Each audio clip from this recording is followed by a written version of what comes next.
Inside DCPS, I'm Marcia Carpenter, College and Career Readiness Coordinator, and we have as our guest today Casi Clark, and she is with the Kentucky Higher Education Assistance Authority, the people in charge of money for college here in Kentucky, and you often see that as written as KHEAA on publications.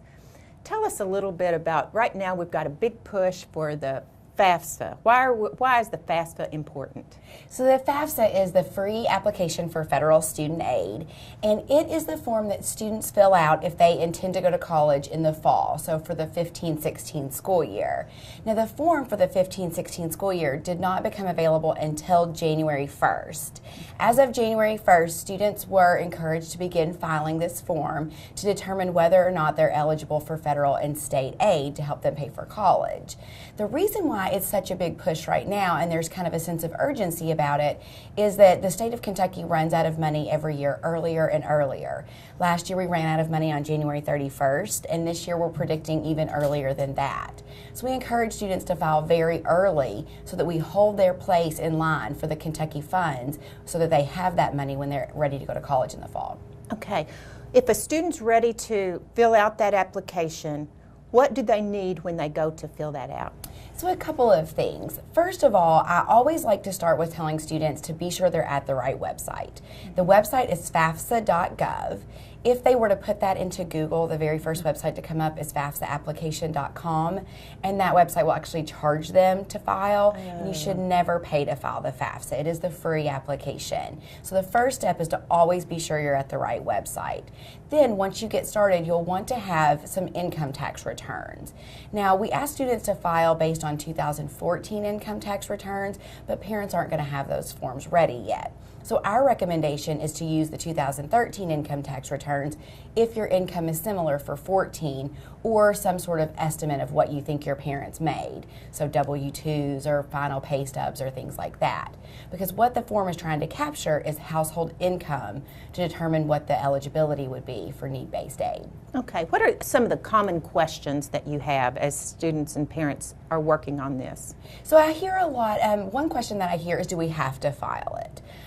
In the past, it was kind of an option whether or not you wanted to file it. Some parents would think they made too much money, so they wouldn't file it. But now it is very important to file it if you want to have work study, which is where you get a job on campus, or if you want to take out student loans or even parent loans. You do have to have a FAFSA on file with your college in order to do that. So it is important for every person to file it, whether they think they'll qualify for need-based aid or not. I also hear, like you said, what do you need? You definitely want to be sure that you have social security numbers for the people in your home. And then at the very end of the form, you will sign it. And the way we sign it is with a PIN number, a federal PIN number. And that's something that you apply for, and you're given right away, and you're able to sign with it right away. But you will need that PIN number, that 4-digit PIN number, in order to sign it. Okay. Now, I know you're busy right now in different places, in schools, helping parents. If somebody needs your help, do you have certain places that you're going to be this month, and how can they get in touch with you? Absolutely. So I'm scheduled at several schools throughout the month of January. And in terms of the Davis County area, I do have some dates at the high schools. So the best place to check for that is with your high school guidance counselor. But then I also have kind of a community time where anyone could come in and see me at the Davis County Public Library every Friday from 2 to 4 in the afternoon. That's every Friday in January. Okay. So in addition to the FAFSA, there's other aid that is very timely. I know they run out of money, the CAP and KTG. Can you just touch on that a little bit? Sure. So whenever you fill out the FAFSA, what you're essentially doing is you're applying for grants. Now, the most common grant that students are awarded is the Pell Grant. That's a grant that you qualify for if your family makes under a certain amount of money, or maybe you have multiple people in your household or multiple students in your household. You may qualify, and that's about $5,000 to help you pay for college.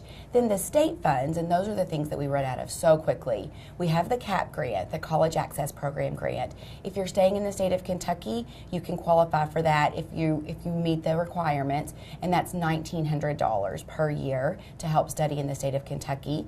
And the Kentucky Tuition Grant, which is reserved for students who are going to private colleges in the state of Kentucky. And that's about $3,000 to help students pay for that extra cost of a private education. Okay, so, but all of those are limited, and so timing is so crucial. It really is. With getting it in, the early bird gets the worm in this particular case, isn't it? Absolutely. Yeah. A lot of parents will say, you know, we haven't filed our income tax returns yet, so we're not going to file it. We're going to wait until after we filed. But our funds will absolutely be committed by that time. And so we really do encourage students to file at some point within the month of January in order to reserve those funds. And a lot of students, you know, they're thinking about applying to college and choosing which college to go to, so they're not quite in that financial aid mindset, and so there is a big push to educate them on the timeliness of filing this month. Okay. What if you're not a senior this year? Are there things that you can do, maybe a practice FAFSA or something for younger students, so that they and their parents can get an idea of how much funding might be there for them when they get ready to go to college? Absolutely. So one thing that parents of junior students can do is they can use the FAFSA forecaster, and that just kind of tells them what they think that the FAFSA will say once they do file it. Another really great tool is on KHEAA.com, KHEAA.com. There's a form called Getting the Facts. And a student can put in some personal information about themselves, ACT score, GPA, some financial information about their parents, and they can select up to 6 colleges. And once they click submit on that form, we will actually create a PDF for them weighing those colleges side by side to see how much they may be eligible for specifically at each of those colleges. So it kind of gives them an idea of what their financial situation is going to look like once they get to college. Those are both really great forms. And perhaps they can position themselves a little differently before they actually have to report that, to be sure that they've maximized their opportunities. Absolutely. There's some things that they can do to help their forms look really good. And then, of course, in terms of scholarships, junior students can go ahead and start looking at scholarships right now to see what the qualifications are, so they can be sure that they meet those qualifications. They have time to kind of get themselves there before they apply their senior year. Right. You know, we hear so much about student loan debt going over $1 trillion now, larger than even credit card debt. 75% of students who graduate with an average of $30,000 or more in student debt.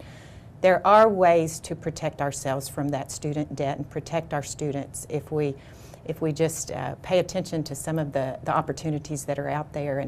And I appreciate the work that you're doing to really get as many of these students prepared with knowledge about the best way for them to pay for college. Thank you for joining us, and Casi, thank you for joining us. And remember that it's FAFSA, and the sooner you get that filled out and get your applications in, the better off you'll be. Thank you for joining us.